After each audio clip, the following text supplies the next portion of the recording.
తిరుపతి పీలేరు జాతీయ రహదారిపై ఉన్న భాకరపేట ఘాటు రోడ్డులో శుక్రవారం రోడ్డు ప్రమాదం చోటు చేసుకుంది.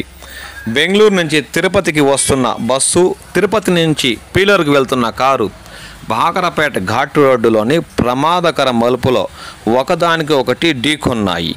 ఈ ఘటనలో కారు డ్రైవర్కి గాయాలయ్యాయి. బస్సులో సుమారు 60 ప్రయాణికులు ఉండగా అందరూ సురక్షితంగా బయటపడ్డారు. గాయపడిన కారు డ్రైవర్ని తిరుపతి రుయా ఆసుపత్రికి తరలించారు.